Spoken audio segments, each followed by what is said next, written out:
Hola, hablemos del teorema de Poynting. En primer lugar, comenzaremos con una pequeña deducción y una interpretación del teorema de Poynting. Los campos electromagnéticos pierden energía cuando estos realizan trabajos sobre partículas cargadas. De la fuerza de Lorentz para una sola carga positiva que se mueve en los campos electromagnéticos a una velocidad v, se tiene la siguiente relación.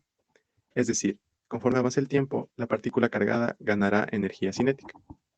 Siendo así, para n cargas por unidad de volumen, se tendrá la siguiente relación, en donde U sub m es la densidad de energía de las partículas encerradas en un volumen v.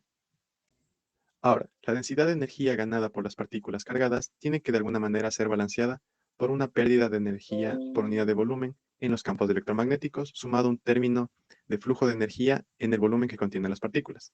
Ahora, para observar esto de forma más clara, utilizaremos la cuarta ecuación de Maxwell, o la ecuación de Maxwell-Ampère, y una identidad del cálculo vectorial para hallar la siguiente ecuación. Esta ecuación se conoce como el teorema de Poynting, en su forma diferencial.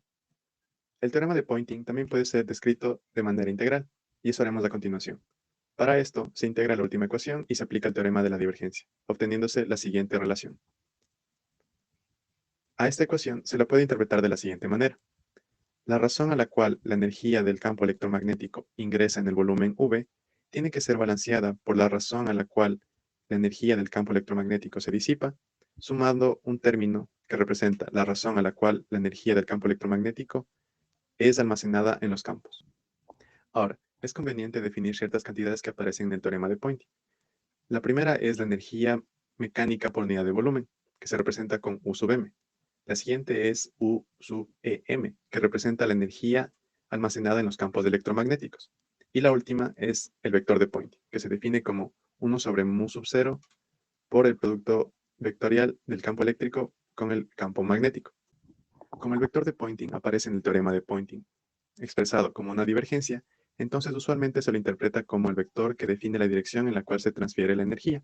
Sin embargo, más adelante observaremos un ejemplo en el cual esa definición presenta algunos problemas intuitivos.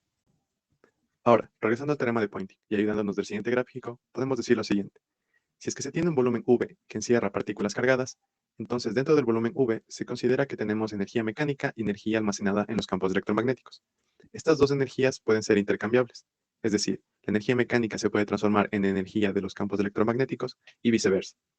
Entonces, debido a la conservación de la energía, si es que existe una variación con respecto al tiempo en la energía que está confinada en el volumen V, esta solo puede ser balanceada por un flujo de energía entrante o saliente que en este caso es representado por el vector de Poynting. O dicho de otra manera, como se asume que ninguna partícula cargada entra o sale del volumen V, entonces la energía total confinada en el volumen V, energía mecánica más la energía almacenada en los campos electromagnéticos, solamente puede cambiar si es que existe un flujo de energía que entra o sale del volumen V a través de la superficie S. El signo menos en la divergencia del vector de Poynting nos da la dirección correcta del flujo de energía, ya que el vector diferencial de área apunta hacia afuera del volumen. Entonces, la energía fluye afuera del volumen V cuando el vector de Poynting es paralelo al diferencial de área, y la energía fluye hacia el volumen V cuando el vector de Poynting es antiparalelo al vector diferencial de área. A continuación, analizaremos a más detalle el vector de Poynting a través de algunos ejemplos y estudiaremos su unicidad. Para esto nos ayudaremos de la forma diferencial del teorema de Poynting. Como el vector de Poynting solamente aparece como una divergencia, entonces es razonable decir que el vector de Poynting no está definido completamente salvo el rotacional de un campo vectorial, en este caso nombrado X. Es decir, al sumar el rotacional de un campo vectorial al vector de Poynting, no se cambia la divergencia de S. Esto implica que existe la posibilidad de que el vector de Poynting tome cualquier valor diferente de cero sin involucrar un flujo de energía. Esto se puede visualizar a través del siguiente ejemplo.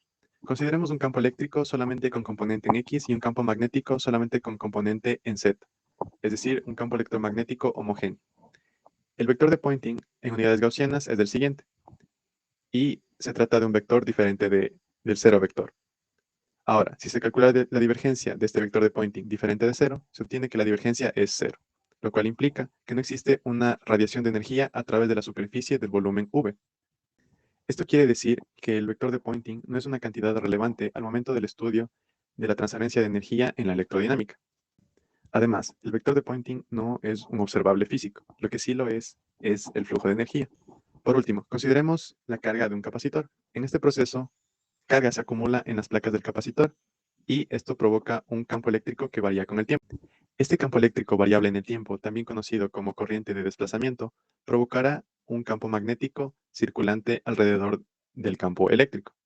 Si se calcula el vector de Poynting para este campo eléctrico y este campo magnético, se hallará que este apunta en dirección radial hacia adentro de las placas del capacitor, lo cual significaría que existe un flujo de energía dirigido hacia el centro de las placas del capacitor. Este resultado un poco inesperado es la razón por la cual se define el vector de Poynting con la libertad de agregar un término asociado al rotacional de un campo vectorial, de manera que se puede hacer que el vector de Poynting apunte en direcciones, entre comillas, más naturales. Por tanto, en el caso de la carga de un capacitor, es posible escoger el campo vectorial de manera que el nuevo vector de Poynting sea paralelo a los cables, de manera que se pueda interpretar que la energía fluye a través de los cables hacia el capacitor.